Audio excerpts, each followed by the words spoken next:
सैयदना इमाम हुसैन शहीद करबला, इमाम आली मकाम सिब्ते रसूल रज़ी अल्लाह तआला अन्हु व अर्ज़ाहु अन्ना, जब मदीने तैयबा में थे और आपको यजीद ने बैत के लिए इसरार किया, और जानते हैं मदीने का गवर्नर वलीद बिन उक़बा इमाम हुसैन को अपने घर में बुलाया और रात के वक्त कहा कि आप यजीद की बैत कर लें, सब ठीक हो जाएगा।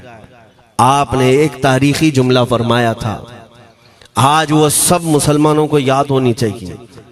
इमाम हुसैन ने ये नहीं कहा मैं हुसैन रसूलुल्लाह का नवासा यजीद की बैत करूंगा फासिक व फाजिर की, ये नहीं कहा आपने। तवज्जो चाहता हूं, आपने ये नहीं फरमाया, बल्कि ये फरमाया मुझ जैसा उस जैसे की बैत कैसे कर सकता है। ये क़यामत तक आने वालों के लिए मैसेज है, हुसैन जैसा कभी भी यजीद जैसे की बैत नहीं कर सकता, और ना ही वैसों की ताकत को वो मान सकता है। और अल्हम्दुलिल्लाह हमारी माओं ने बचपन से हमें हुसैन को ही सुनाया है, यजीद को नहीं। इसलिए आज अगर किसी तख्त पर यजीद बैठा हो तो हमें डर नहीं लगता इस बात का कि वो गर्दन उड़ा देगा, हमें इस बात का खौफ नहीं लगता कि फांसी पर चढ़ा देगा। हमें इस बात का यकीन है कि अगर हमारे टुकड़े भी हो जाएंगे तो इंशाअल्लाह हमारी रूह करबला जरूर पहुंचेंगी। इमाम हुसैन के साथ क़यामत के दिन उठाए जाएंगे, हक बात करते हुए अगर दुनिया से जाएं। अजीज़ान गिरामी वक़ार, मैं तारीख की चंद झलकियां आपके सामने रखूंगा। मुझे हुक्म भी हुआ है, बहुत जल्दी वक्त खत्म हो जाएगा, समेटना है। मैं चंद मिसालें आपके सामने रखता हूं। ताकत किसे कहते हैं, क़ुव्वत किसे कहते हैं। जिम में जाकर बॉडी बनाने वाला ताकतवर है, काजू बादाम खाने वाला ताकतवर है, मुक्के मारने वाला ताकतवर है। कौन है ताकतवर? ताकत किसे कहते हैं? मेरे अजीजों, असल ताकत तो ये है कि तुम इस्तेमाल अपने हाथ पैर कुछ भी ना करो, लेकिन खलबली दूसरों में मची रहे। ये असल ताकत है, ये रब ताला की तरफ से दी हुई होती है इनाम में। वरना आप सोच सकते हैं कि हुसैन आजम के साथ जो लोग आए थे वो कुल काफिला कितना था। अलग अलग रिवायतें, इमाम हुसैन के साथ 135 लोग थे, बाज रिवायात में है 96 थे, 96 लोग थे, बाज रिवायत में 82 थे। शहीद होने वालों की तादाद 72 है। लेकिन इस बात पर अक्सर उलमा मुहद्दिसीन का ख्याल है कि 82 लोग थे, 82 लोग थे। 82 के मुकाबिल में कितने लोगों को आना चाहिए रास्ता रोकने के लिए? अगर किसी आम आदमी से भी पूछे तो डबल कर दो, ट्रिपल कर दो, 4 गुना ज्यादा कर दो। नहीं, 82 को रोकने के लिए पहले 1000 लोग आए, फिर वो 1000 के बाद 4000 प्लस आए, 5000 लोग सिर्फ 82 लोगों को रोकने के लिए आए रास्ता। फिर ये लोग 4 दिन तक रास्ता रोकते ही रहे, 5000 लोग मिलकर। 10वीं मुहर्रम होने से पहले पहले फिर तकरीबन 16000 लोग आए, यानी तकरीबन पूरे टोटल मिलाकर 22000 के करीब, 21000 समथिंग कुछ। 22000 की फौज क्या माने रखती है? किसको रोकने के लिए? 82 लोगों को। इसी से समझ में आता है असल ताकत किसे कहते हैं। ताकत इसी को कहते हैं कि उधर 3 दिन के भूखे और प्यासे हैं, उनके खीमों में साजो सामान भी नहीं, जंग के असबाब भी नहीं, और वो जंग की नीयत से भी नहीं गए। उसके बावजूद 22000 के सीनों में जो खलबली मची है, दुनिया इसी को समझ नहीं पा रही है। अगर दुनिया ये समझती है क्वांटिटी का नाम ताकत है तो हम उसको रद्द करते नहीं, क्वालिटी का नाम ताकत है। ईमान ये असल ताकत है। और एक तारीखी बात मैं आपके सामने रखता हूं। इमाम हुसैन का रास्ता रोकने के लिए सबसे पहले यजीद की फौज से जो शख्स आया था उसको हुर बिन यजीद कहते हैं। हुर बिन यजीद अर्रियाई 1000 का लश्कर लेकर के ये इमाम हुसैन का रास्ता रोकने आए। 2 दिन तक इधर उधर घुमाते रहा, और जब जब नमाजें होती रही, इमाम हुसैन मुसल्ला इमामत पर हैं और ये यजीदी इक्तिदा भी कर रहे हैं। हर जमात इमाम हुसैन के पीछे हो रही है। लेकिन मैं आपको बताता हूं 10वीं मुहर्रम से पहले इमाम हुसैन ने खुतबा दिया और यजीदियों से कहा, क्या तुम मेरी हैसियत को नहीं जानते? मैं फातिमा जहरा का बेटा हूं, हैदर कर्रार का नूर नजर हूं, रसूलुल्लाह का नवासा हूं। मेरी निस्बतें क्या तुम्हें नहीं मालूम? तुम मेरे खून से अपने हाथों को न रंगो। मैं तुम्हारे पास ऑप्शन रखता हूं, मैं इस रास्ते से अपने वापस मदीने की तरफ जाता हूं या किसी साहिल की तरफ या दिमश्क जाऊंगा। जंग करना नहीं चाहता तुमसे। ये 3 ऑप्शन जब इमाम हुसैन ने रखा तो यजीदियों ने एक को भी कबूल नहीं किया। वो जंग करना ही चाहते थे, इमाम हुसैन के खून के साथ खेलना ही चाहते थे। लेकिन जो हुर बिन यजीद है, तवज्जो चाहता हूं, जो खुद इमाम हुसैन का रास्ता रोकने के लिए आया, उसके दिल में ये बात आई और उसने आकर के 10वीं मुहर्रम को यजीदियों से कहा, मियां मान लो हुसैन की बात, 3 में से कोई एक बात मान लो, हम जंग नहीं करना चाहते, वो रसूलुल्लाह के बेटे ही तो हैं। तो सारे जो सिपह सालार बड़े बड़े थे, अम्र बिन साद, शिमर वगैरह, हुर बिन यजीद से कहने लगे, तुझे कौन कहता है फैसला करने के लिए? तू सिपाही है, 1000 की नफरी तेरे साथ दी गई है, बस अगर तुझे हमारे साथ रहना है तो मैदान में जमा रह, वरना चला जा, तू सुलह की बातें मत कर। हुर बिन यजीद उसी दिन 10वीं मुहर्रम को उन यजीदियों से कहता, अच्छा अगर तुम मेरे इस बात को नहीं मानते तो तुम्हारी सिपह सालारी तुम्हें मुबारक, मैं हुसैन के खीमे में जा रहा हूं। जो यजीद की तरफ से आया था वो किधर चला गया? मौला हुसैन के खीमे में। कब? सिर्फ 10वीं मुहर्रम, एक रिवायत में 9वीं मुहर्रम को, एक दिन पहले इमाम हुसैन के खीमे में आया, दस्तबोसी की, माफी मांगी और इमाम हुसैन ने कहा, अब तुम जा सकते हो अपने घर। हुर बिन यजीद ने कहा, मैं उस वक्त तक अब आपका साथ नहीं छोड़ूंगा जब तक मेरे जिस्म में आखिरी सांस बाकी रहे, मैं आपके साथ रहूंगा। अब इमाम हुसैन की वफादारी में आने वाला कौन था? इसलिए मैं आपको एक चीज दे जाता हूं मेरे अजीजों, अल्लाह अज़्ज़ व जल की कुदरत के फैसले हैं, वो जब चाहता है कहीं से भी किसी को हिदायत अता फरमाता है। वो बातिल कुव्वतों के मौजूद पलने वाला बच्चा भी कभी रब तबारक व तआला हिदायत देता है, उसे आलिम बनाता है, और कभी काबे की छांव में पलने वाले को मौला अबू जहल भी बनाता है, गुमराह कर देता है। हुर बिन यजीद मौला हुसैन के पास आ गए। जो बात मुझे कहनी है उसके लिए मुझे इतना वाकया बयान करना पड़ा है। मैं असल पॉइंट की तरफ आता हूं, क्यों मैं ये बयान कर रहा हूं। जब 10वीं मुहर्रम को जंग शुरू हुई, अम्र बिन साद ने तीर चलाया, तो जानते हैं खीमा हुसैन की तरफ से सबसे पहले मैदान में उतरने वाला यही हुर बिन यजीद ही, यही उतरे अपने घोड़े पर सवार होकर उन्हीं यजीदियों से लड़ने के लिए जिनकी फौज में ये आए थे, उनके मुकाबले में लड़ने के लिए गए। और जब लड़ने की इब्तिदा हुई, सुबह से दोपहर के करीब तक वो लड़ते रहे, जवाल तक। अब जो बात कहना है तवज्जो से सुनो। हुर बिन यजीद ने सुबह से लड़ाई की, बहुतों ने वहां पर मैदान जंग में मुकाबला आराइयां की हैं, लेकिन हुर बिन यजीद की जो लड़ाई है वो तारीख में लिखी हुई। आज उन्होंने यजीदियों के साथ जो जंग किया, कई घंटे जंग करने के बाद, जानते हैं तन्हा हुर बिन यजीद ने 120 यजीदियों को कत्ल किया।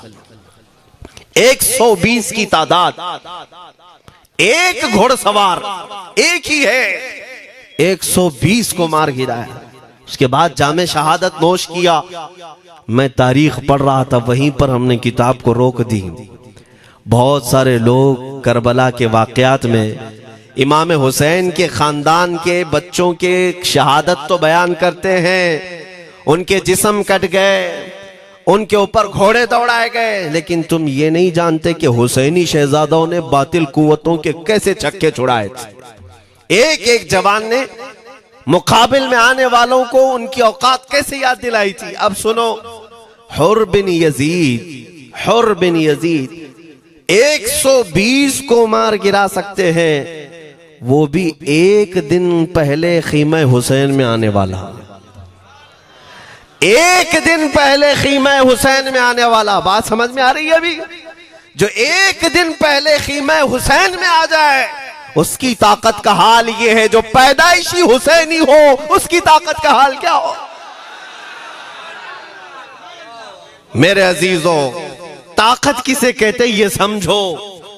यह और बात है कि लोगों को अपनी ही औकात मालूम नहीं, अपनी हैसियत मालूम नहीं है। होता क्या है मैं आपको बताऊं।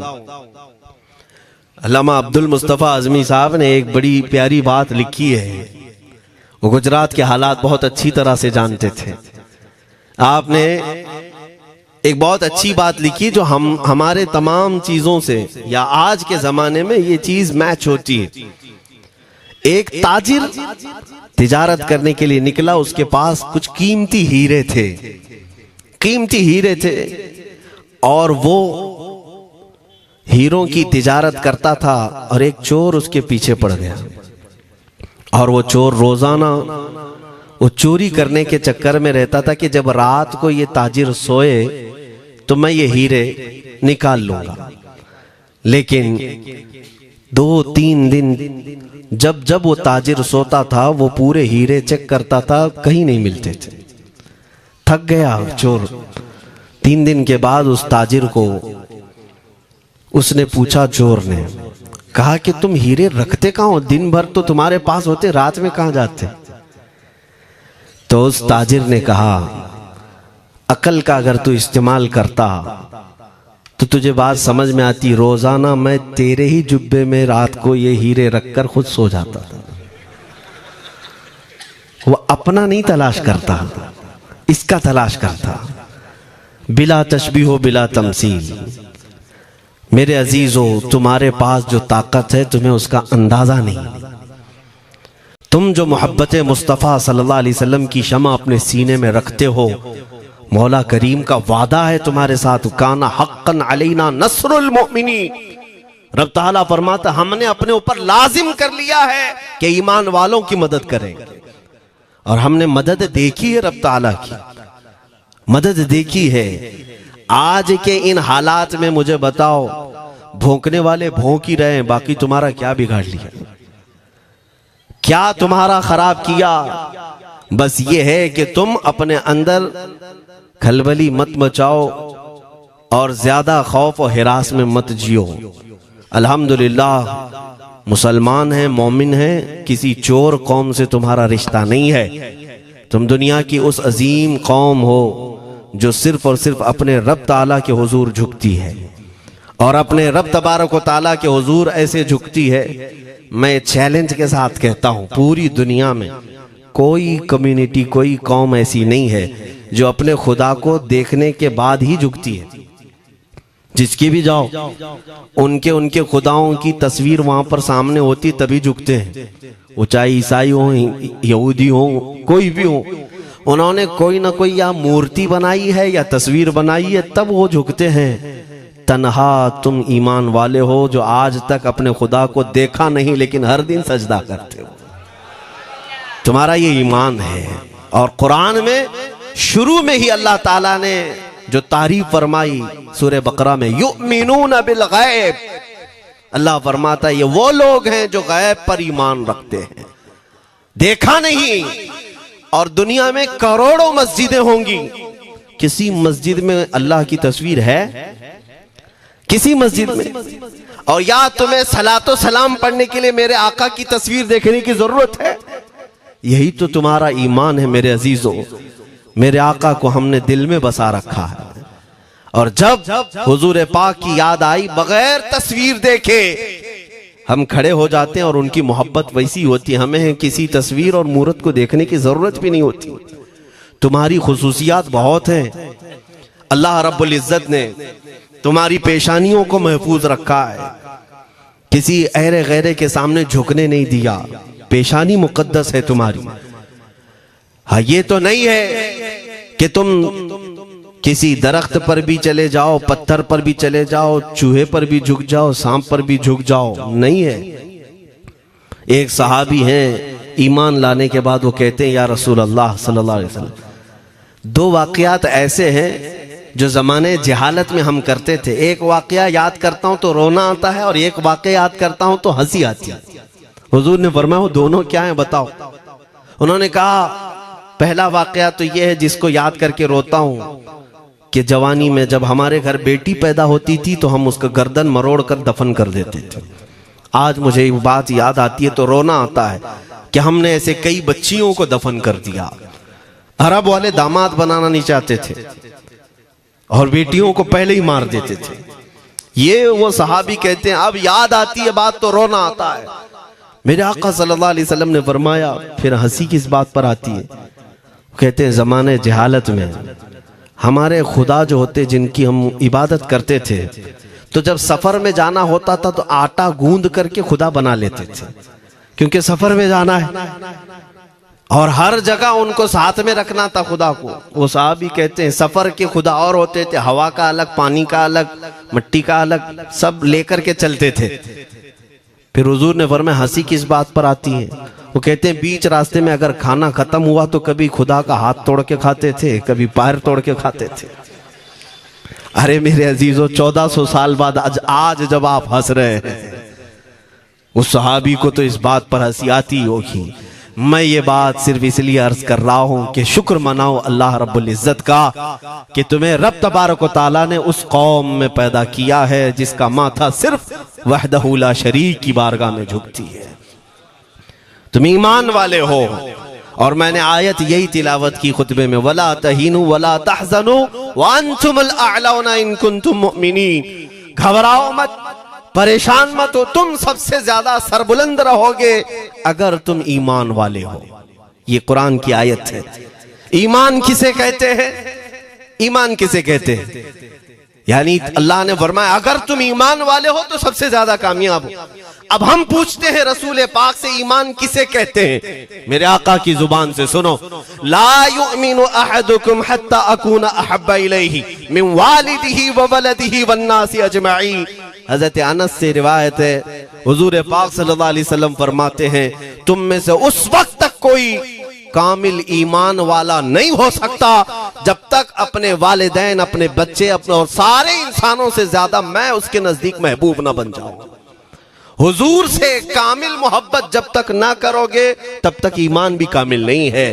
खुलासा कलाम यही है कि मोहम्मद से वफा तूने तो हम तेरे हैं, ये जहां चीज है क्या लौह कलम तेरे हैं। बस इसी बात पर आपको आना है। इकबाल भी ये कहता है मैं जर्मनी गया, यूरोप का सफर किया, वहां की तरक्कियों को देखा और वो लोग बहुत आगे बढ़ रहे थे। मैं इसीलिए सफर किया कि मैं वहां तहकीक करके आऊं, देखूं, अपनी कौम को आकर के मैं बताऊं मुसलमानों को कि किस फील्ड में तुम जाओगे तो कामयाब होंगे।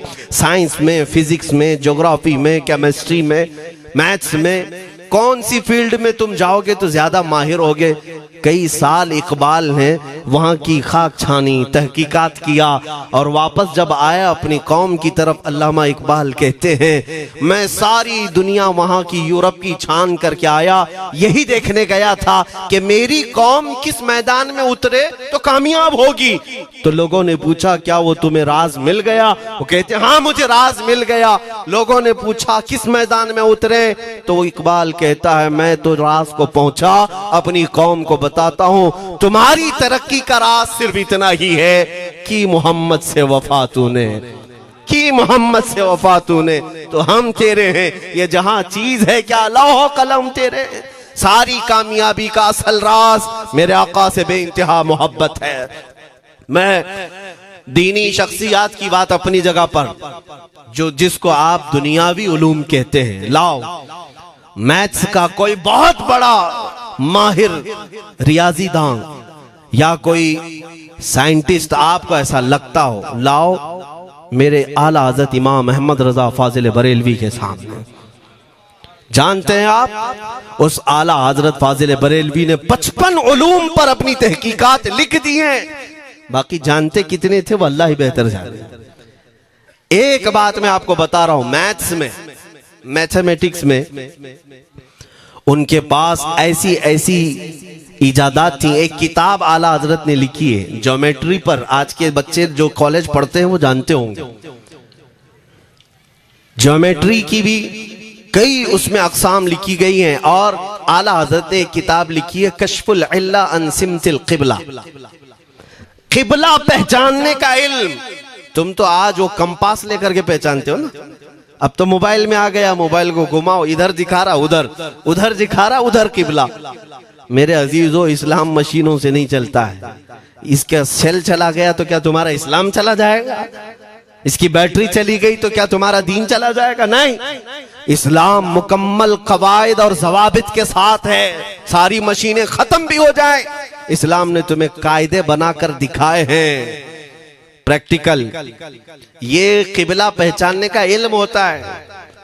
शहर का तूलुल बलद अर्जुल बलद देखना होता है, बहुत सारी उसमें चीजें, उसकी सतह समंदर से ऊंचाई कितनी है, फिर सितारों को देखा जाता है, फिर पहचाना जाता है क़िबला, उसको हिसाब में लगाया जाता है। आला हजरत ने ये जो किताब लिखी पूरे 1400 साल में है, आला हजरत की ये किताब, जिसमें 10 कायदे खुद उन्होंने इजाद किए, उनसे पहले किसी ने नहीं लिखी, खुद उन्होंने इजाद किए। और उसके बाद आला हजरत ने चैलेंज के साथ कहा कि मैंने, फकीर ने ये 10 कायदे इजाद किए हैं, इस पर कोई अमल करके क़िबला पहचानना चाहे तो उस पर अमल करके खड़ा हो जाए। अगर हिजाबात हटा दिए जाएं तो काबा उसकी नाक के सामने होगा। आला हजरत ने लिखा है काबा ऐन उसकी नाक के सामने होगा। परफेक्ट कायदे उन्होंने लिखे। ये कायदे कहां से आए? हिसाब, मैथमेटिक्स।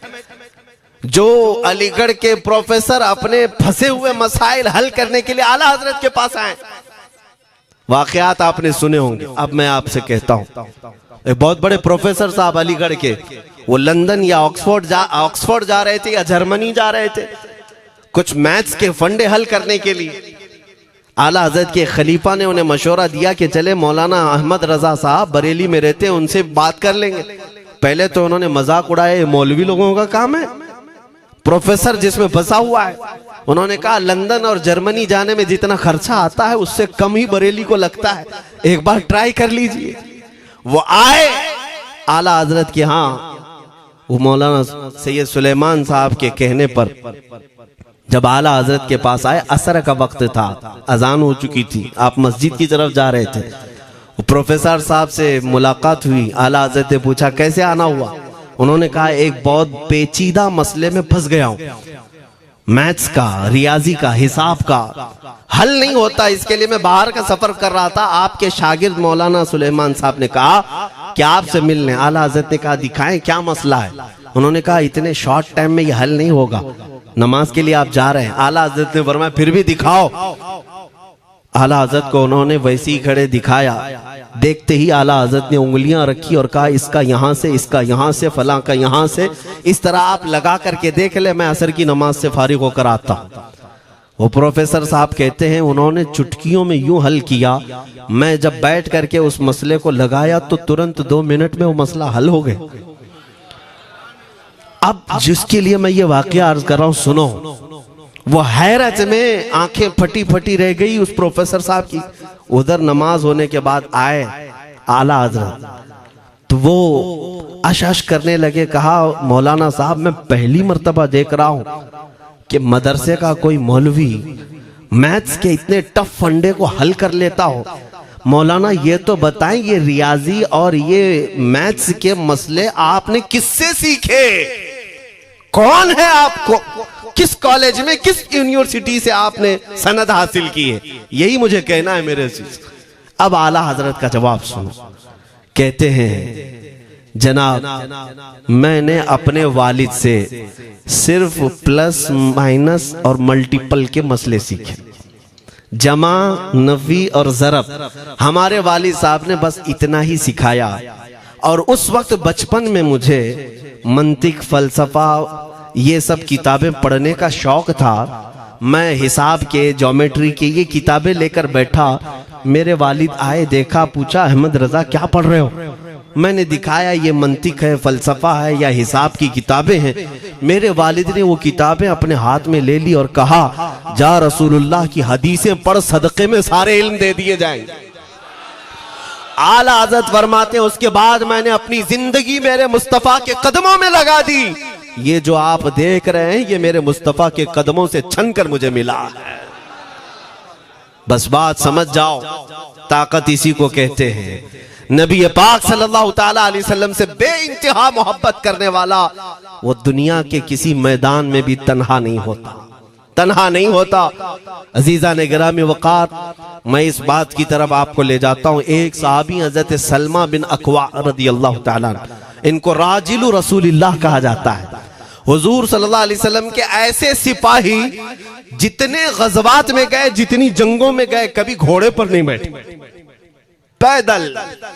और वह ऐसा पैदल चलते थे कि कोई घोड़ा भी उनके साथ नहीं पकड़ पाता उनको जब वो भागते थे।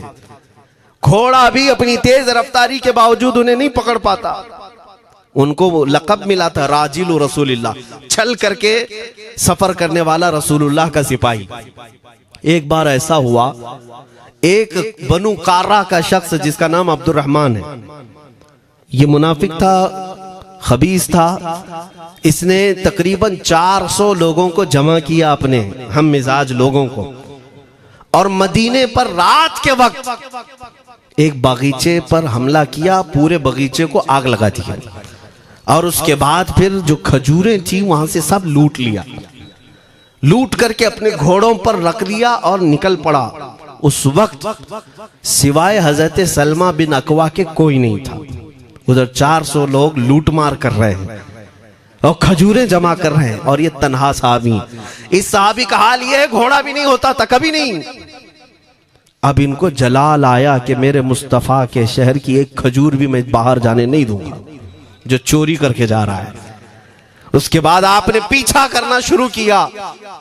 और हकीकत देखें, आप जब हदीस पढ़ेंगे, आला हजरत ने अल मलफूज में भी इसको नकल फरमाया।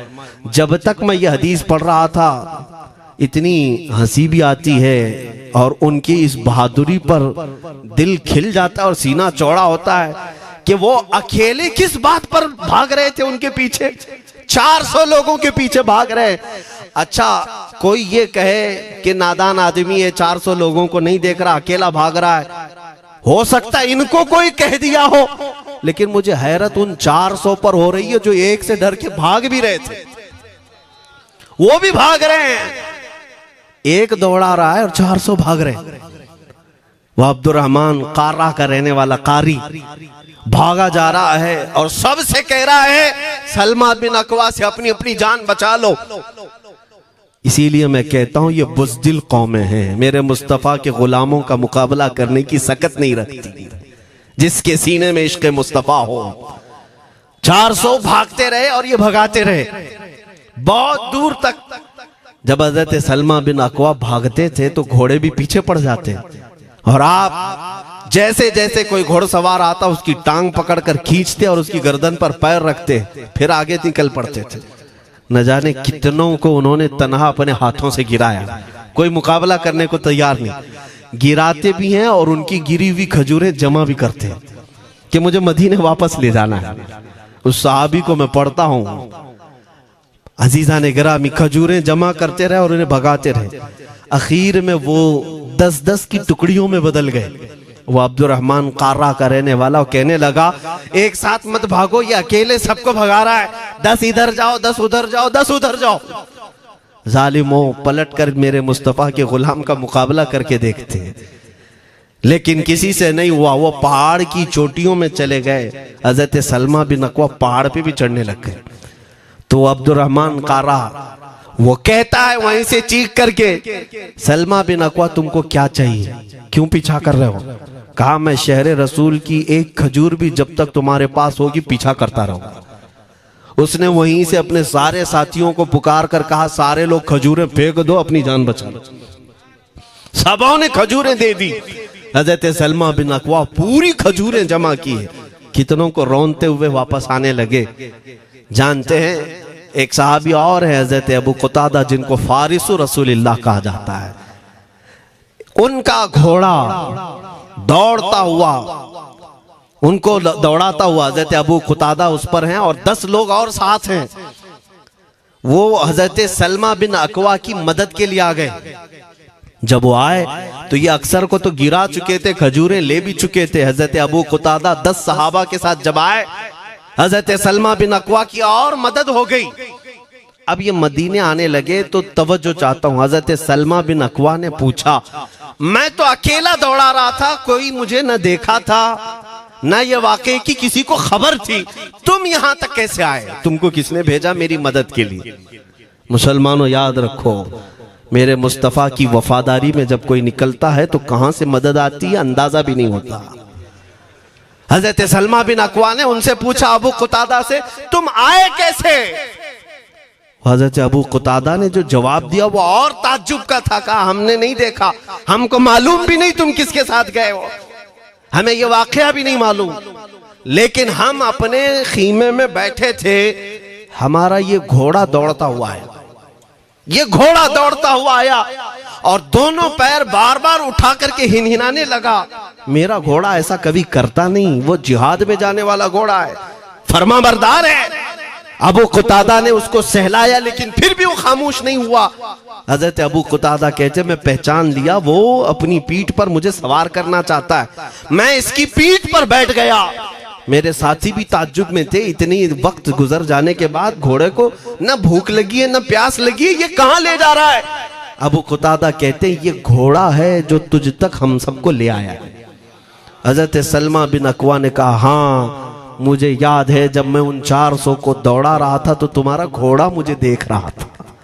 पता ये चला दुनिया का हर जानवर भी मेरे मुस्तफा का वफादार है। अगर तुम नबी पाक सल्लल्लाहु अलैहि वसल्लम की इज्जत व हुर्मत के लिए उठते हो तो चूंटियां अपने सुराख में तुम्हारे लिए दुआ में मशगूल हो जाती हैं, मछलियां पानी में तुम्हारे लिए दुआएं करती हैं। अजीज़ान गिरामी वक़ार, आज मैं अपने जुमलों को समेटते हुए ये बात कहता हूँ, धोराजी की सरजमीन मैंने कभी सुना नहीं या कभी आपसे मुलाकात नहीं की, लेकिन इतना बड़ा मजमा हमें जो सुनने के लिए बैठा है, लोग मुसाफे के लिए आए, फूल हार पेश किए, टूट पड़ते हैं मुलाकातों के लिए। मैं अक्सर जलसों में भी और अपने प्रोग्रामों में ये कहता हूँ, मुझे जो आप इज्जत की निगाह से देखते हैं या मिलना चाहते हैं या देखना चाहते हैं या सुनना चाहते हैं, तो वो इसलिए नहीं है कि किसी बाप का, बड़े बाप का बेटा है या किसी सियासी पार्टी का नेता है। आपकी जो मोहब्बत है वो सिर्फ इसलिए है, ये नाज ये अंदाज हमारे नहीं होते, झोली में अगर टुकड़े तुम्हारे नहीं होते, या रसूल अल्लाह जब तक के मदीने से इशारे नहीं होते, रोशन मेरी किस्मत के सितारे नहीं होते। जो कुछ भी इज्जत मिली है हमें आज, वो किसी और सलाहियत की वजह से नहीं। साफ मैं बता देता हूं, मैं मुकर्रिर आदमी नहीं, मैं खतीब आदमी नहीं, मैं वो शोलाबार मुकर्रिर नहीं हूं कि जिनकी तकरीरों से लोग बहुत ज्यादा नफा उठाते हो। मैं तो तालिब इल्म आदमी हूं। मेरे आका सल्लल्लाहु ताला अलैहि वसल्लम के लिए इतनी वफा करना जानता हूं कि मैंने यह अहद कर लिया है, मेरे जिस्म में जब तक खून बाकी रहेगा, एक भी सालिम कुत्ता मेरे आका की तरफ उंगली भी उठाए, हम अपनी गर्दन भी निछावर करने को तैयार रहेंगे।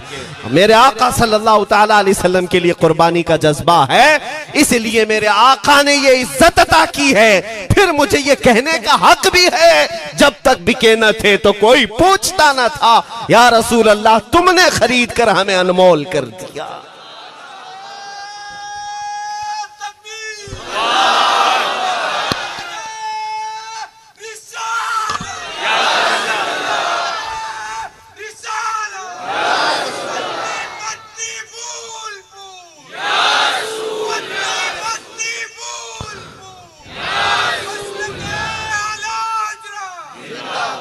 मेरे अजीजों, इस बात पर आज तुम्हारा इत्तिहाद होना है, आज तुम्हारा इत्तिहाद होना है। मैंने काफी इलाकों के दौरे की और देख लिए, लोग जो कहते हैं हम बिखरे हुए हैं, बटे हुए हैं, टुकड़ों में हैं, लेकिन मैंने सबको देखा, यकीनन फिरकों में भी बटे हैं, सिलसिलों में भी।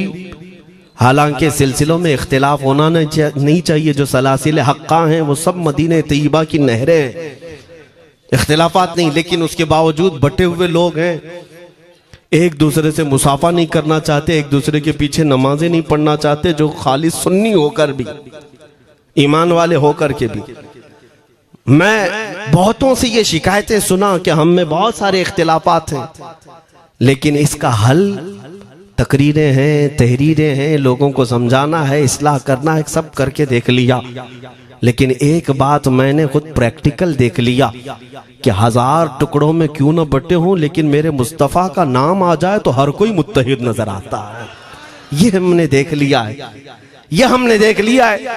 किसी भी पीर से बैत क्यों ना हो, मैं दूसरों की बात नहीं करता, लेकिन मैंने पूरे हिंदुस्तान के कोने कोने में देखा है जाकर के, किसी भी सुन्नी सहीहुल अकीदा पीर से बैत क्यों ना हो, अगरचे उसके आपस के झगड़े हों, लेकिन हमने एक मजमे में मुझे सुनने वालों को, ऐसे इख्तिलाफ वालों को भी देखा, दोनों सुन रहे हैं, लेकिन जब हमने पूछा मेरे मुस्तफ़ा करीम की इज्जत पर बात आए तो तुम में से कौन खड़ा हो सकता है, हर इख्तिलाफ रखने वाला भी ये कहता है, या रसूल अल्लाह, ये जिस्म भी तुम्हारा, ये जान भी तुम्हारी, करूं तेरे नाम पे जान फिदा, न बस एक जान दो जहां फिदा, दो जहां से भी नहीं जी भरा, करूं क्या करोड़ों जहां नहीं। ये हर एक का नारा है। इससे पता ये चला कि आज तुम सबको अगर कोई चीज जोड़ सकती है तो नाम मोहम्मद है, मेरे मुस्तफ़ा करीम सल्लल्लाहु अलैहि वसल्लम की मोहब्बत है। गुंबदे खजरा की छांव में सबको जमा करो, इंशाअल्लाह अज़ीज इत्तिहाद बरकरार रहेगा। असल की तरफ नजर रखो, बादशाह की तरफ नजर रखो। बाकी जितने वली हैं, जितने पीर हैं, सब वजीर हैं, सब वजीर हैं। बादशाह सिर्फ मेरा मुस्तफ़ा है। नबी पाक सल्लल्लाहु ताला अलैहि वसल्लम को हम शहंशाह तस्लीम करते हैं। लिहाजा अगर बादशाह की तरफ नजर होगी तो तुम्हें शैतान ये इस तरह की लड़ाइयों में नहीं रखेगा, वो कामयाब नहीं हो सकेगा। तुम सबका मिशन अगर मेरे मुस्तफ़ा की इज्जत और उनकी नामूस हो जाए, हुजूर अकरम सल्लल्लाहु ताला अलैहि वसल्लम की तरफ हमने देखा है बड़े बड़े इख्तिलाफात खत्म हो जाते हैं। हजरत अबू ज़र ग़िफ़ारी, हजरत बिलाल हबशी, दोनों में झगड़ा हो गया था, तकरार हुई। हजरत अबू ज़र ग़िफ़ारी ने सिर्फ हजरत बिलाल को गुस्से में आकर कहा, काली औरत के बेटे, या इब्न उम्मी सौदा। ये तकरार में हो जाता है। हजरत बिलाल को ये बात लग गई, थे तो काले, लेकिन सहाबी ने कहा था काली औरत के बेटे। हुजूर के पास जाकर अर्ज किया, या रसूल अल्लाह, अबू ज़र ने मुझे आज यूं कहा, अबू ज़र ने मुझे आज यूं कहा, काली औरत के बेटे। मेरे आका सल्लल्लाहु अलैहि वसल्लम को जला लाया, बाहर आए, बुलाया, अबू ज़र कहाँ है? आए। हुजूर पाक ने उनको मुखातिब करके सिर्फ इतना फरमाया, अफीकल जाहिलिया, अभी तक तुम्हारे अंदर पुरानी जाहिलियत बाकी है? 3 बार पूछा और उसके बाद मेरे आका चले गए, कुछ नहीं फरमाया। पुराने जमाने की काफिरों की जाहिलियत अभी बाकी है, जो माँ के नाम से लोगों को गालियां देते या पुकारते थे।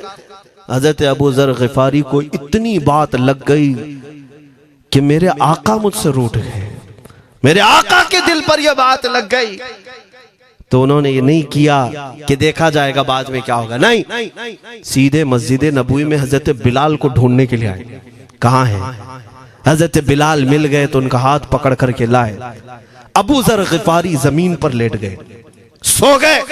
कहा है बिलाल, मुझे माफ कर दे, मैंने तुझे सख्त जुमला कहा, मुझे माफ कर दे। हजरत बिलाल ने कहा, ठीक है, मैंने माफ कर दिया, हो गई बात। लेकिन हजरत अबू ज़र ग़िफ़ारी ने कहा, नहीं, मेरा दिल इस पर सुकून नहीं मानेगा। एक काम करो ए बिलाल, तुम अपना ये पैर मेरे चेहरे पर रगड़ो, ये तुम्हारा तलवा जिसको मैंने काला कहा था, उसी तलवे से मेरे चेहरे पर तुम रगड़ो, ताकि मुझे मेरी हैसियत पता चल जाए। हजरत बिलाल क्या उनकी बात पर अपना पांव उनके चेहरे पर रगड़ देते? दोनों हाथों से उनको जमीन पर उठाया और सीने से सीना लगाया। कहा है अबू ज़र, कैसी बात करते हो? जिस आका के तुम गुलाम हो, उसी आका का मैं भी गुलाम। मैंने ये तारीख में पढ़ा है, अगर सख्तियों को कोई चीज जोड़ सकती है तो वो मेरे आका की मोहब्बत है और मुस्तफा करीम की मोहब्बत है। तुम्हारे सीने चौड़ा कर देगी, तुम्हारा दिल कुशादा कर देगी, तुम अपनों को एक्सेप्ट करने लग जाओगे अपने नबी की निस्बत पर। हाँ, एक बात याद रखें, मैं ये सिर्फ मेरे आका की निस्बत वालों के लिए कह रहा हूं, बाकी हमारा अकीदा तो ये है, नबी से हो जो बेगाना उसे दिल से जुदा कर दे, पिदर मादर बिरादर जानो माल उन पर फिदा कर दे। हम उसको मानते ही नहीं, चाहे बापों की माँ हो जो मेरे नबी को नहीं जानता, जो मेरे आका की अजमत को नहीं पहचानता, मैं उनके बारे में नहीं कहता। हाँ, हमारे एक उस्ताद बुजुर्ग उन्होंने फरमाया था कि बेटा बात करने का लहजा नरम रखना हमेशा। बहुत सारे लोग हमारी तकरीरों को अभी अभी जो सुनते हैं वो कहते हैं बहुत कड़क बोलते हैं, सख्त बोलते हैं। मेरे अजीजों, पिछले 15 साल से करते हैं हम तकरीरें, अखलाकियात पर, तसव्वुफ पर बहुत सारे नरम अंदाज में गुफ्तगू करने के हम आदी थे। वो सब नहीं देखते, लेकिन जहां हम थोड़ा सा चीखते हैं या गरज के साथ बोलते हैं, वो बहुत जल्दी किसी को लगती है और कहते हैं आप बहुत कड़क लहजे में कहते हो। 90% हमने नरम लहजे में बात किया है, लोगों को अखलाकियात सिखाया है। चोरी, जिना, डकैती, सूद, शराब, इन सब की मजम्मत पर बयानात हमने रिकॉर्ड किए। वो सब नजर नहीं आता, लेकिन सख्त जुमले बहुत जल्दी नजर आते हैं। लेकिन ये मैं क्यों करता हूं वो भी आपको बता दूं। हमारे एक बुजुर्ग उस्ताद ने फरमाया, कहा कि बेटा नरम गुफ्तगू करने की आदत रखना, इसलिए कि मेरे आका सल्लल्लाहु अलैहि वसल्लम की सुन्नत है नरमी से कलाम करना। लेकिन एक बात याद रखना, जिंदगी भर नरमी से बात करो, लेकिन मुस्तफा करीम सल्लल्लाहु अलैहि वसल्लम की एहानत या दुश्मनी किसी में देखो तो फिर न तुम्हारी जुबान मीठी होनी चाहिए, न दिल नरम होना चाहिए, न दिमाग ठंडा होना चाहिए। हाँ, ये ईमान का तकाजा है। हम जो सख्त बात करते हैं, लोगों को ऐसा लगता है कि इतना कड़क नहीं बोलना चाहिए। तुम्हें पता भी नहीं हज़रत उमर फारूक कितना बोलते थे। हाँ, उमैर बिन वहब एक शख्स था जो हुजूर के कत्ल का इरादा करके आया था मक्का से।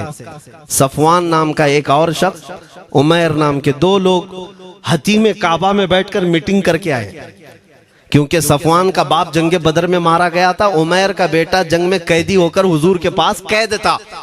दोनों का प्रॉब्लम सेम था। दोनों लोग हतीम काबा में बैठ करके फैसला करते हैं। सफवान ने कहा मैं तुझे बहुत पैसे दूंगा, एक तलवार को जहर में बुझा कर जाओ मदीने और मोहम्मद का कत्ल करके आओ सल्लल्लाहु अलैहि वसल्लम।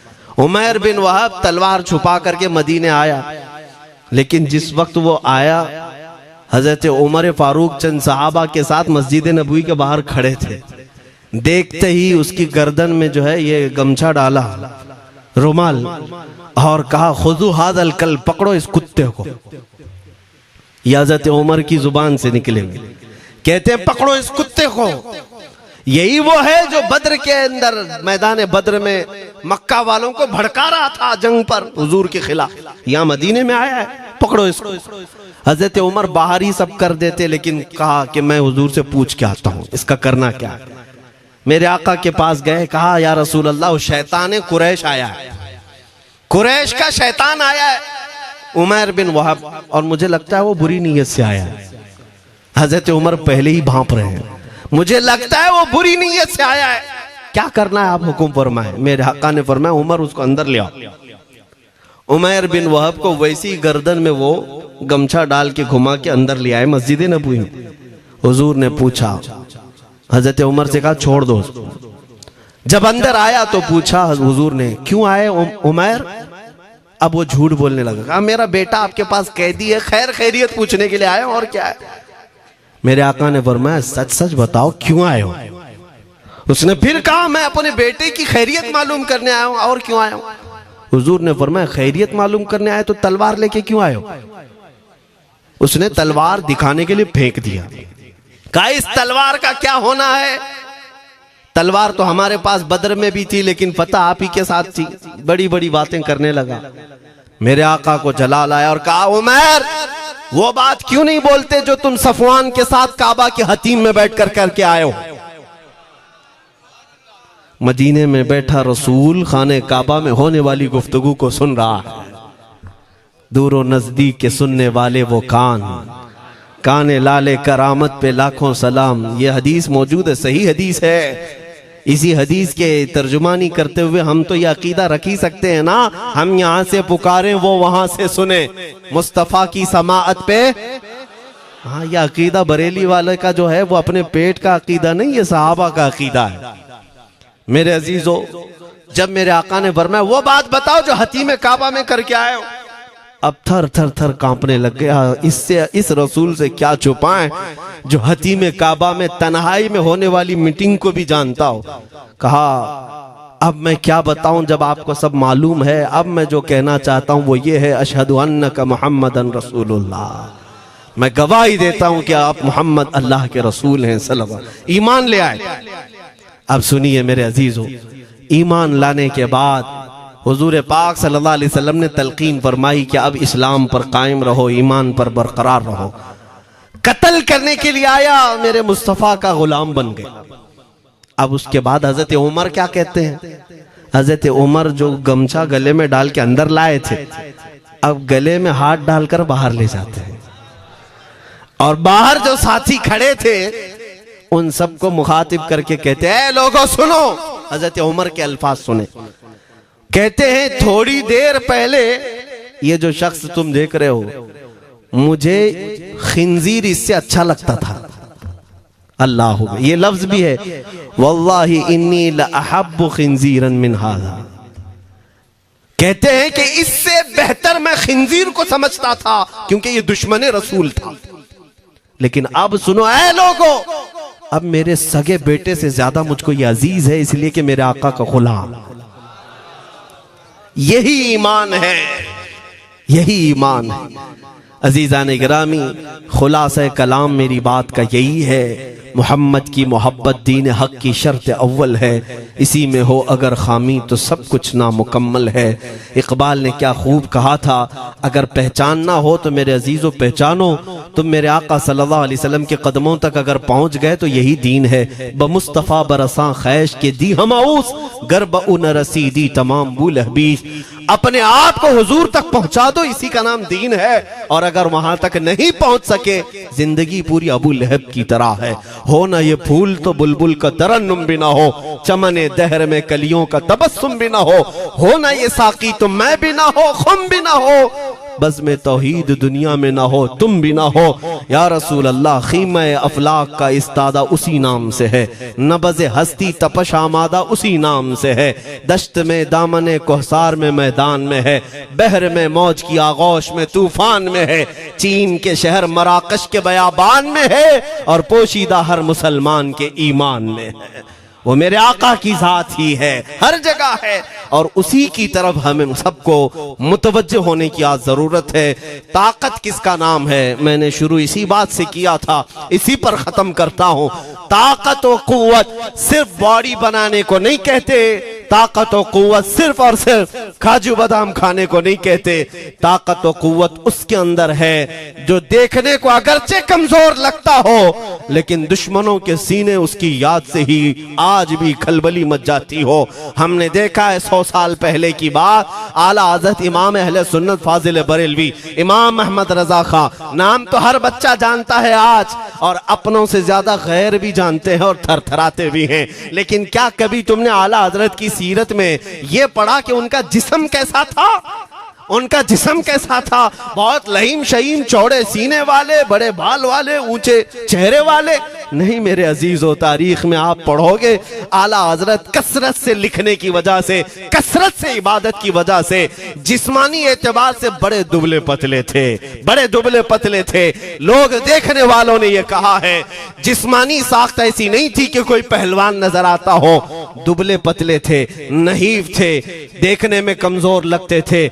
लेकिन मजाल है जब वो आशिक रसूल का कलम चलता था, कलम चलता था, और वो भी यूं पुकार कर कहता था, ये रजा के नेज़े की मार है, क्यादू के सीने में गार है, किसे चारा जोई का वार है, कि ये वार वार से पार है। और फिर उन काफिरों को कहा था उस इमाम अहले सुन्नत ने, किल के रजा है खंजरे खूंखार बरकबार। ये कोई दावा नहीं कर सकता आज। किल्क किसको कहते हैं समझा भी देता हूं मैं आपको। किल के रजा, आला हज़रत अपने कलम को कह रहे हैं, किल्क मतलब कलम, रजा का कलम कैसा है? खंजरे खून खार बरकबार, यानी खून पीने वाला खंजर और चमक पैदा करने वाली जो बिजली होती है। आला हज़रत बड़े नरम दिल भी थे, रहम दिल भी थे। अपनों को जब नवाजते थे तो बेहिसाब नवाजते थे। आजिजी ऐसी कि बच्चों से भी माफी मांगते, आजिजी ऐसी। और अपने पीर खाने पर जाने की बात आए तो चप्पलें कितनी दूर छोड़ जाए। गुरूर और घमंड की बात नहीं, लेकिन जब मेरे मुस्तफा के दुश्मनों से मुकाबले की बात आती तो यूं कहते, तुम क्या समझते हो किल के रजा है खंजरे खूंखार बरकबार, आदा से कह दो खैर मनाए न शर करे। ये बात ईमान के तकाजे की है। मैं आज हर आलिम से मिंबर पर बैठे हुए और हर मोमिन से यही कहना चाहता हूं, जो मेरे मुस्तफा की इज्जत की बात आए सर चढ़कर बोलना सीख जाओ। मेरे आका ने फरमाया है, जालिम और जाबिर बादशाह के सामने हक बात का ऐलान करना सबसे अफजल जिहाद है। और ये तो कर ही सकते हो। उन पाखंडियों को लफ्ज़े जिहाद से भी डर लगता है और लफ्ज़े जिहाद पर ही बड़ा प्रोपेगेंडा करते हैं। मुझे इस बात का कोई खौफ नहीं। हाँ, लोग ये कहते हैं मौलाना जिहाद के लफ्ज पर थोड़ा साइड होकर के बात कर लेते हैं। तुम बुज़दिल क्यों बने जा रहे हो? लफ्ज़े जिहाद एक पाकीज़ा लफ्ज है, मुकद्दस लफ्ज है। इस लफ्ज को अगर निकाल दिया तो मेरे आका की आधी सीरत खत्म हो जाएगी। कैसे बताओगे नबी पाक की सीरत? बदर को क्या कहोगे? तकरार हुई थी। खंदक, ओहद, तबूक, खैबर, ताइफ, ये सब को क्या कहोगे? तकरार हुई थी। जिहाद लफ्ज है, सेल्फ डिफेंस का नाम है।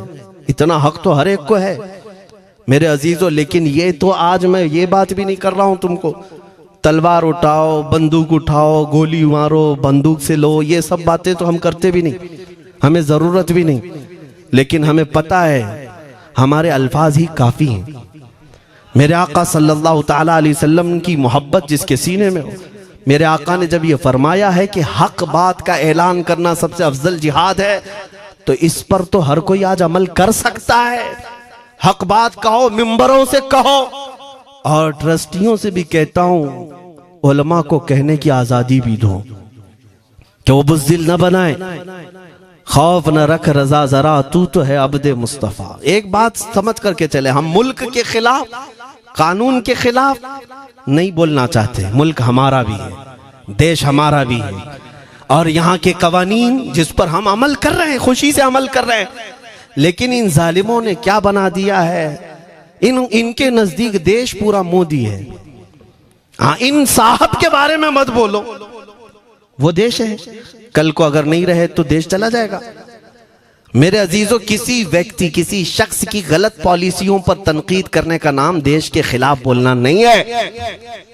हम अपने देश से मोहब्बत ऐसी करते हैं, ऐसी करते हैं। आज भी आजादी का दिन है ना, आजादी का दिन है। ये लगे हाथों ये बात कह करके गुजरता हूं। आज भी जा करके देखें, इंडिया गेट पर सबसे ज्यादा शहीदों के नाम जो लिखे गए हैं वो मुसलमानों के हैं। इनको क्या पता है 1857 से जो अंग्रेजों के खिलाफ लड़ रहे थे, ये लड़ रहे थे। आजादी का परचम सबसे पहले बुलंद करने वाला कोई संगी नहीं था, वो शहीद टीपू सुल्तान था। सबसे पहले तोपमैन हिंदुस्तान का, अंग्रेजों के खिलाफ आवाज बुलंद करने वाला। पूरे अंग्रेज उसके खिलाफ खड़े थे। इनको आज बोलने की तौफीक भी नहीं मिलती। और उसके अलावा वो उलमा की बात कहां चली गई आज? अंग्रेज तारीखदान ने लिखा है कि सबसे ज्यादा हमें खतरा हिंदुस्तान में मुसलमानों से था, और हमने दिल्ली से लेकर कश्मीर तक कोई एक झाड़, कोई एक दरख्त बाकी नहीं था जिसमें हमने एक आलिम को लटकाया नहीं था फांसी पर। जिनकी तादाद गिनी गई है तो तकरीबन 26,000 उलमा को इन्होंने फांसी दी थी, दिल्ली से लेकर कश्मीर तक। मुझे बताओ, जजीरा अंडमान निकोबार में किसको भेजा इन्होंने? मौलाना फजल हक खैराबादी, इनायत अहमद काकोरवी, ये तमाम वो लोग हैं। अल्लामा इनायत अहमद काकोरवी, जिनकी किताब आज तकरीबन हर मदरसे में पढ़ाई जाती है, इल्म उस्सिक़ा। ये किताब यहाँ चटाई पर बैठकर लिखी हुई नहीं, उस जेल की दीवारों पर लिखी हुई किताब। उसको पढ़ करके आज बच्चे आलिम बनते, हम भी पढ़े। ये वो लोग हैं जिनको सिर्फ और सिर्फ हक बात कहने की बुनियाद पर जिंदगी भर जेल में डाल दिया गया। आज ढूंढ करके निकालो मौलाना फजल हक खैराबादी का मजार कहाँ है? और अंडमान निकोबार में। जहां काला पानी की सजा दी जाती थी। किफायत अली काफी का नाम सुना है मेरे अजीजों? ये नाम का जिक्र आना तो हक बनता है आज की रात जरूर। मुरादाबाद शहर का वो आलिम रब्बानी, वो सिर्फ और सिर्फ मुजाहिद आजादी नहीं बल्कि फना फिर रसूल भी था। आप इसी से अंदाजा लगा लें, आला हजरत जैसा आशिक, हदायके बख्शिश लिखने वाला। आला हजरत के अशार तो पता है ना, इमामुल कलाम कहते हैं। आला हजरत की नातों को इमामुल कलाम कहते हैं। सारे कलामों का इमाम आला हजरत की नाते हैं। पढ़ करके देख लो, वजद आ जाए हुजूर की नाते। लेकिन उस आला हजरत से पूछा गया, आप किसकी नाते पसंद करते हैं? आला हजरत फरमाते हैं, मैं सिर्फ दो ही लोगों की नाते सुनता हूं, या तो हसन रजा बरेलवी की या अल्लामा किफायत अली काफी की। आला हजरत जिसकी नाते सुनते हो, इसी से अंदाजा कर सकते हो किफायत अली काफी कौन थे। मैं अक्सर जगहों पर इनका तस्करा करता हूं ताकि बच्चों के जहनों में ये बात मुंतकिल हो जाए। अब मैं आपको बताऊं, उनकी जुबान में अल्लाह ने वो ताकत दी थी कि वो जब इश्क रसूल पर बोलते थे तो हजारों का मजमा रोने लगता था, उनकी तरफ आ जाते। और अंग्रेजों को ये बात कतान पसंद नहीं थी। उन्हें कई तरह से गिरफ्तार करने की कोशिश की गई। आखिरकार एक मुनाफिक के जरिए से मौलाना किफायत अली काफी को गिरफ्तार करने के लिए अंग्रेज आए। कितने जानते हैं? 3000 लोग आए एक आलिम को गिरफ्तार करने। हमेशा कुत्ते झुंड में ही आते हैं। हाँ, मॉब लिंचिंग भी जो है ना, कुत्ते झुंड में ही करते हैं। किफायत अली काफी रहमतुल्लाह अलैह को गिरफ्तार करके ले गए दारुल इमारत में। अंग्रेजों ने रात के वक्त किफायत अली काफी के कपड़े खोले और उनके जिस्म पर गर्म स्त्री फेरी। स्त्री से पूरा दागते थे और जब चमड़ी जल जाती थी तो उस पर नमक छिड़कते थे। हफ्ता भर तक अल्लामा किफायत अली काफी को उन्होंने ये दर्दनाक सजाएं दी। बीच में कई मर्तबा उनको सामने ऑफर रखा, तुम बदल लो अपनी बातें, छोड़ दो अपनी इस कौम को वरगलाना, छोड़ दो ये सब जो तुम तकरीरें करते हो, हम अपने हुकूमत में तुम्हें ले लेंगे, वजीफा भी देंगे, ओहदा भी देंगे। किफायत अली काफी रहमतुल्लाह अलैह ने फरमाया, तुम गलत जगह हाथ मारे हो। हाँ, ये वो जगह नहीं है जहां से 500 पाउंड लेकर के कौवा भी हलाल कर दिया जाए, हर चीज जो है तुम्हारे हिसाब की बना दी जाए। ये वो जगह नहीं है। किफायत अली काफी रहमतुल्लाह अलैह ने कहा, मेरा दीन इतना सस्ता नहीं है, इतना सस्ता नहीं है। उसके बाद उन्होंने कहा, तो फिर तुम मरने के लिए तैयार रहो। कहा, खुशी से। 8 दिन के बाद उनको एक चौराहे पर ले जाकर फांसी का फंदा लगाया गया और पूरे मजमे में आपको फांसी के लिए चढ़ाया गया। अंग्रेजों ने पूछा था, कोई आखिरी वसीयत है तुम्हारी, कोई आखिरी ख्वाहिश है तो बता दो लोगों में। फांसी पर चढ़ने वाला ये कहता होगा, मेरी बीवी से मिल लूं, बच्चों से मिल लूं, जायदाद प्रॉपर्टी की वसीयत कर दूं, मेरे बाद कौन बैठेगा वो कह दूं। लेकिन किफायत अली काफी की बात पर कुर्बान जाओ। उस भरे मजमे में कहते, हाँ मेरी आखिरी ख्वाहिश एक ही है, एक बार नाते रसूल पढ़ लो। अल्लाह अल्लाह, एक बार नाते रसूल पढ़ लो। उन्होंने कहा, ठीक है, तुम्हारी इस ख्वाहिश का हम अदब करते हैं, कर लो। किफायत अली काफी रहमतुल्लाह अलैह फांसी के फंदे पर चढ़ने से पहले क्या मगन होकर के गुनगुना रहे थे। यूं कह रहे थे, कोई गुल बाकी रहेगा न चमन रह जाएगा, पर रसूलुल्लाह का दीने हसन रह जाएगा। अतलसो कम ख्वाब की पोशाक पे नाजा न हो, इस तने वे जान पर खाकी कफन रह जाएगा। सब फना हो जाएंगे हश्र तक काफी, वो लेकिन नाम हजरत का जुबानों पर सुखन रह जाएगा। ये नाते पाक गुनगुनाते हुए चढ़ गए फांसी के फंदे पर। लोगों ने देखा फांसी तो लगी लेकिन लबों पर उसी तरह की मुस्कुराहट थी। क्यों? ये राज है मेरे अजीजों, मरने वाला ही जानता है। फंदा बाद में लगता है, आमिना का लाल पहले तशरीफ लाता है। मौत का दर्द उसे क्या होगा जो जमाले मुस्तफा देख रहा हो, मेरे आका सल्लल्लाहु ताला अलैहि वसल्लम की तरफ महव हो। अब सुनो, मैं ये बात क्यों कह रहा हूं, तुम इन बातों से घबराना नहीं, इन बातों से डरना नहीं कि कल को अगर आपके मिंबर पर बैठकर खिताब करने वाला ये आपका गुलाम मर जाता है, कट जाता है, कोई मुझे मार देता है, तो इस बात का यकीन रख लेना, दीन रुकेगा नहीं। और मेरे आका सल्लल्लाहु अलैहि वसल्लम के नामूस और उनकी इज्जत में कोई कमी आने वाली नहीं। हमारे मर जाने से कुछ नहीं होना है, इसलिए कि हर सुन्नी बच्चा जानता है इस्लाम जिंदा होता है हर करबला। हम मरने के बाद इस बात का यकीन रखते हैं, अगर हमारी मौत हो गई इस रास्ते में तो इस्लाम की आबियारी होगी, इस्लाम और फूलेगा फलेगा। और हुआ यही, किफायत अली काफी को फांसी का फंदा देकर 8 दिन तक जश्न मनाया था अंग्रेजों ने। जब मौलवी चला गया जो लोगों को तकरीर करता था, हजारों का जमा करता था, हुजूर अकरम सल्लल्लाहु अलैहि वसल्लम की मोहब्बत की बातें करता था, चला गया, हमने फांसी दे दी। लेकिन इन जालिमों को मालूम नहीं मेरे खुदा का कानून क्या है, कुदरत खुदाबंदी का कानून क्या है। मुरादाबाद शहर में ये किफायत अली काफी को 1857 के पहले फांसी दे रहे हैं, और उसी साल मुरादाबाद के करीब बरेली शहर में अल्लाह ताला अहमद रजा पैदा कर रहा है। तुम एक आशिक को फांसी दिए, हुजूर पाक के चाहने वाले को तुमने फांसी देकर ये समझा कि आप खत्म हो गया इश्क की बातें करने वाला। लेकिन कुर्बान जाओ मोहब्बत मुस्तफा पर, मेरा रब ऐसे इन मक्कारों के मकर को फेरता है कि फौरन अल्लाह ताला ने ऐसा आशिक पैदा किया कि फिर बरेली की तरफ से उठने वाली आवाज एक शहर में, एक बस्ती में नहीं, दुनिया के कोने कोने में पहुंच गई। आज 100 साल हो गए उस मर्दे कलंदर इमाम अहले सुन्नत को दुनिया से गए हुए, लेकिन हर मस्जिद की मिंबर और मेहराब आवाज देती है मुस्तफा जाने रहमत पे लाखों सला, शमे बज़ में हिदायत पे लाखों सला। और फिर हमारे बच्चे भी ये आज कह जाते हैं, डाल दी कल्ब में अज़मत मुस्तफा, सय्यदी आला हजरत पे लाखों सला। ये निजाम है मेरे मौला का, एक चिराग तुम बुझाओगे मौला 100 चिराग रोशन फरमाएगा। हाँ, इंशाअल्लाहुल अज़ीज़ इस बात पर हम सबको जमा होना है। अल्लाह करीम हमें हमारी खोई हुई ताकत व कुव्वत अता फरमाए। आप रब तबारक व तआला की बारगाह में ये दुआ करें कि ऐ रब्बे जुल जलाल, जब तक जिंदगी बाकी है मौला मुझे तेरे नबी के वफादारों में शुमार फरमा।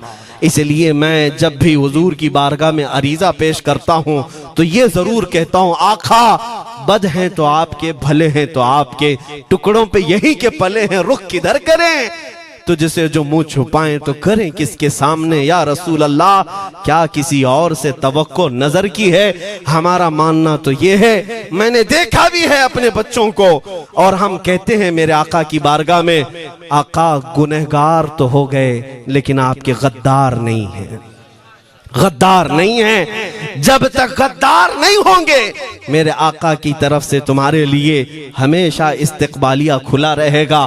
आओ मेरे अजीजों, इस बात पर मैं गुफ्तगू को खत्म करता हूँ आज के इस उर्स मुबारका में। और आज आजादी की ये रात है, हम बारगाह मुस्तफा में अरीजा पेश करते हैं, या रसूल अल्लाह, आपको इस वतन से बूए वफा आई थी, मेरे आका इस वतन की तरफ नजरे करम फरमा दे।